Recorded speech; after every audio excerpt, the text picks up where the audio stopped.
اللہ عالم۔ بسم اللہ الرحمن الرحیم۔ سورۃ العادیات یہ بھی مکی صورت ہے۔ یہ بھی سے مراد یہ ہے کہ پچھلی 3 صورتوں کے بارے میں تو اختلاف تھا کہ وہ مدنی ہے یا مکی، لیکن اس کے بارے میں اختلاف نہیں ہے، بالکل ابتدائی دور کی ہے۔ اور کہتے ہیں کہ مطلب جیسے 12ویں 14ویں نمبر پہ اور سورۃ العصر کے بعد جیسے اس کا نزول ہوا ہے۔ سورۃ العصر جو آگے ہم پڑھیں گے وہ اس سے ماقبل نازل ہوئی، اور سورۃ العادیات اس کے بعد نازل ہو رہی ہے۔ اور یہ جو ابتدا میں صفات آ رہی ہیں اس پر بھی مفسرین کا اتفاق ہے کہ یہ گھوڑے ہیں، اور وہ گھوڑے کے جو جہاد کرتے ہیں، قتال کرتے ہیں، یا وہ گھوڑے جو مشرکین مکہ بھی استعمال کرتے تھے غارت گری کے لیے، ہیں گھوڑے، لیکن وہ جہاد والے گھوڑے ہیں یا مطلق گھوڑے ہیں جن کو غلط کاموں کے لیے بھی استعمال کیا جا سکتا ہے، اس میں اختلاف ہے۔ تو فرمایا بسم اللہ الرحمن الرحیم، اور جواب قسم کیا ہے؟ ان الانسان لربہ لکنود۔ تو فرمایا والعادیات ضبحا۔ دیکھیں عادیات کہاں سے نکلا ہے؟ عدا یعدو ادون سے، عدا یعدو ادون۔ آج کل بھی جو یہ میراتھن ریسز والے ہوتے ہیں نا، ایتھلیٹس، ان جو بھاگنے والے ہیں، ان کو ادا کہتے ہیں۔ ایگزیکٹ یہی لفظ استعمال کیا، یعنی اس ادا کیا فعال کے بدل میں، یعنی عدا یعدو سے۔ عدا یعدو کا معنی ہے تیز بھاگنا، تو ترجمہ بنے گا تیز بھاگنے والے، والعادیات تیز دوڑنے والے۔ اچھا، اسی سے لفظ کیا ہے؟ تعدی یتعدی تعدیا، جس کو ومن یتعدی حدود اللہ فقد ظلم نفسہ۔ تو اس کا باہمی تعلق یہ ہے کہ جو جتنا تیز بھاگے گا، روکنا اپنے آپ کو اتنا ہی مشکل ہوگا۔ تو تیز بھاگتے بھاگتے حدود کراس کرنے کا احتمال زیادہ ہے، اس لیے تعدی کے لفظ کے اندر بھی بھاگنے کا مفہوم۔ تو والعادیات قسم ہے تیز دوڑنے والیوں کی، یعنی صفت تو مؤنث کی آ رہی ہے نا۔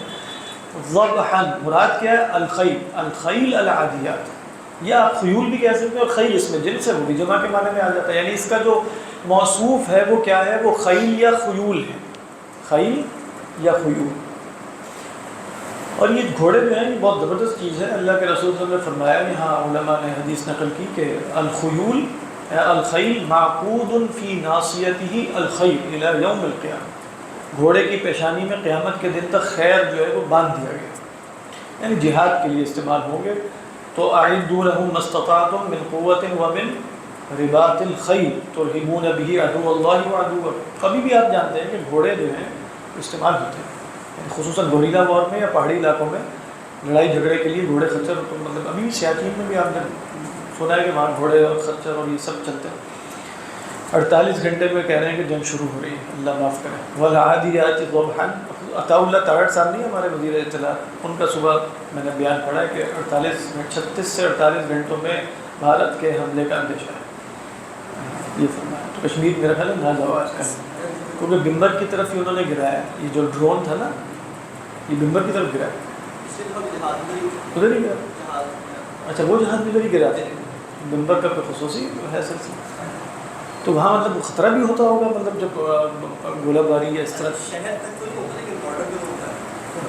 ہاں، ویسے روزانہ کی بنیاد پہ تو ایل او سی پہ ہو رہا ہے سلسلہ، اور خصوصاً لیپا سیکٹر میں، لیپا ویلی میں روزانہ فائرنگ چل رہی ہے۔ تو پتہ نہیں کیا ان لوگوں دونوں فریقوں کا ارادہ ہے، کوئی لڑائی کرنی ہے اور پھر کوئی سرجیکل اسٹرائکس ہوں گے یا کیا ہوگا، اللہ ہی بہتر جانتا ہے۔ معاملات کنٹرول سے نکل نہ جائے، یعنی حالات خراب بھی ہو سکتے ہیں، اللہ ہی بہتر جانتا ہے۔ والعادیات ضبحا، قسم ہے دوڑنے والے گھوڑوں کی۔ ضبحا، ضبحا کیا ہے؟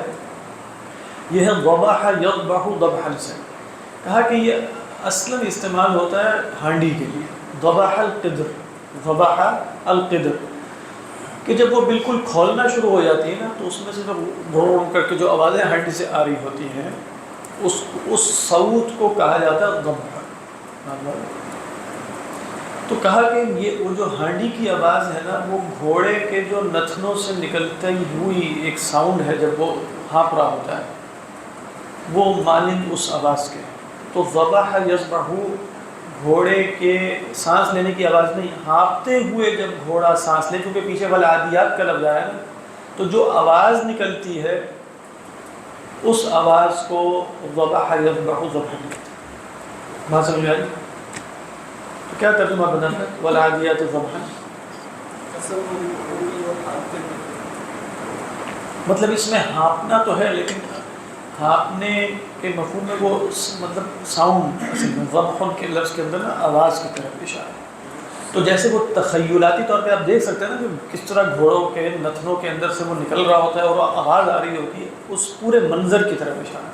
تو وہ پورا منظر میرا نہیں خیال کہ آپ کے ذہن میں آ سکتا ہے بغیر اس آواز کے تصور کو حاضر کیے۔ تو گویا آواز کے لفظ کی طرف بھی اشارہ ہے یا آواز کی طرف اشارہ ہے اس لفظ کے ذریعے۔ والعادیات ضبحا، کیا ترجمہ؟ سرپٹ دوڑنے والے، سرپٹ پھنکارے مار، پھنکارے مارتے، ہاں یہ پھنکارے مارتے ہیں، یہ کس کا ترجمہ؟ مفتی تقی عثمانی سے۔ تو پھنکارنے کا، ہانپنے میں وہ ٹھیک ہے، لیکن پھنکارنے میں جیسے ایک ساؤنڈ کی طرف اشارہ ہو گیا، ہانپنے میں جیسے اتنا آواز کی طرف اشارہ، سرپٹ دوڑتے ہیں وہ بھی ٹھیک ہے، بامحاورہ ہے، لیکن سرپٹ دوڑنے میں ضبحن کا ترجمہ مجھے سمجھ میں نہیں آ رہا کہ کیا کیا یہ آگے آگے ہانپتے ہوئے، والعادیات تو سرپٹ دوڑنا ہے۔ اس کے بعد فرمایا فالموریات قدحا۔ اب آپ دیکھ رہے ہیں کہ ہم نے جو ایک قاعدہ دیکھا تھا نا کہ اگر واو کے ساتھ قسمیں آ جائیں تو اس میں جیسے مقسم بھی بدل جاتا ہے، جیسے ہم نے دیکھا تھا والمرسلات، اور فا آیا تو ایک ہی رہا، فالعاصفات، یا اس کے بعد کیا ہے والناشرات نشرا، بلکہ دیکھا نہیں ہے یا کبھی دیکھیں گے انشاءاللہ، دیکھ چکے ہیں ہم سے بارہ ابھی نہیں پڑھا جگہ۔ اچھا بات سمجھ میں آ رہی ہے کہ نہیں آ رہی؟ تو آپ یہاں دیکھیں کہ والعادیات ضبحا فا، تو معلوم یہ ہوا کہ جو عادیات ہیں انہی ہی کی صفات آگے چل گئے۔ تو فالموریات قدحا ترجمہ ہے ٹاپ مار کے آگ نکالنے والے، اسی طرح کا ترجمہ ہوگا۔ دیکھیے یہ جو ہے نا اورا یوری ایرا، ورا یری بھی آتا ہے، یہ جو زند ہوتا ہے نا، زند، زند کس کو کہتے ہیں؟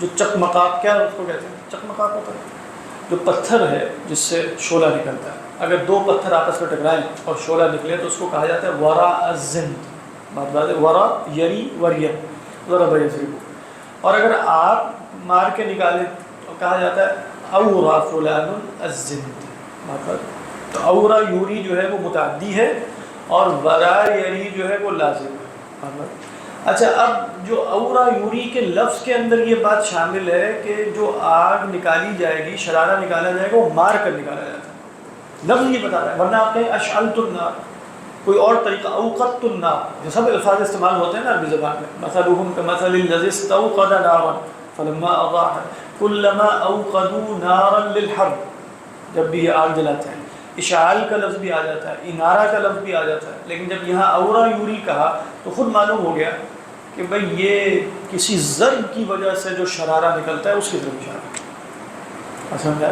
اس لیے آگے آگے قدحا، اسی کی بدعت، یہ حال ہے، اور یہ حال جیسے اسی لفظ کے اندر چھپے ہوئے معنی کی وضاحت کر رہا ہے۔ تو قدح کا لفظ کیا ہے؟ یہی استعمال ہوتا ہے، قدحت الاحجار، اس کا مطلب بھی کیا ہے؟ پتھروں کو آتش میں لگا کر، زور سے ضرب لگا کر بیچ میں سے شرارہ نکالنا، آگ نکالنا۔ تو قدح یقدح اور قدح یقدح، قدح کا مطلب ہے ضرب لگانا، یہ اس کا حصی معنی ہے، جو اس کا معنوی معنی ہے دل پہ ضرب لگانا۔ قدح کس کو کہتے ہیں؟ کوئی جب آپ کسی پر اعتراض کرتے ہیں تو آپ کہتے ہیں قدحتو، تو کیا رد و قدح، رد و قدح جو ہے وہ بھی اسی معنی میں، لیکن قدح کا حقیقی معنی کیا ہے؟ ضرب لگانا۔ تو فالموریات قدحا، تو پس وہ چنگاریاں نکالتے ہیں قدحا، قدحا قدحا بماذا، وہ خود ضمن میں آ رہا ہے، قدحا بالحوافر، وہ جو گھوڑوں کے ٹاپ ہیں ان کے ذریعے، کھر جو ہیں ان کے ذریعے ضرب لگا کر آگ نکالتے ہیں۔ کھروں کا یہاں لفظ کوئی نہیں ہے، قدحن کے اندر کھر کا مفہوم نہیں ہے، وہ تو ضرب کا مفہوم ہے، لیکن جب کہہ دیا کہ وہ بھاگتے ہوئے گھوڑے ہیں تو کس شے سے ضرب لگائیں گے وہ؟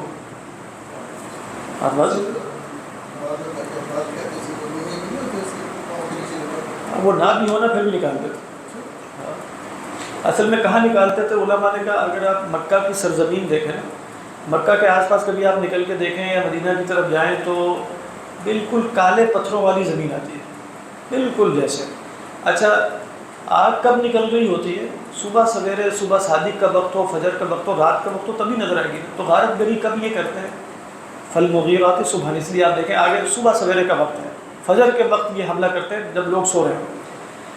تو دور سے اگر منظر دیکھا جائے کہ سر پر گھوڑے دوڑتے ہوئے چلے جا رہے ہیں اور نیچے جو ہے وہ پتھروں والی چٹانیں ہیں، تو وہاں کیا نظر آئے گا؟ مستقل نیچے سے نکلتے ہوئے شرارے نظر آتے ہیں۔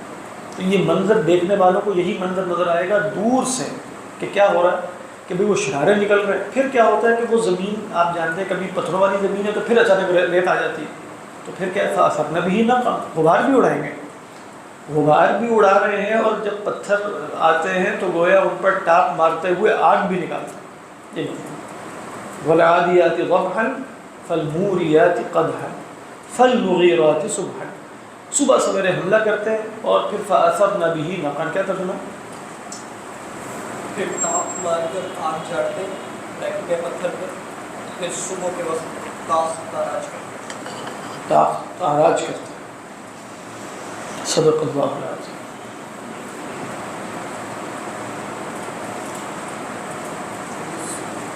عبادت بھی کرو۔ ہاں ٹھیک۔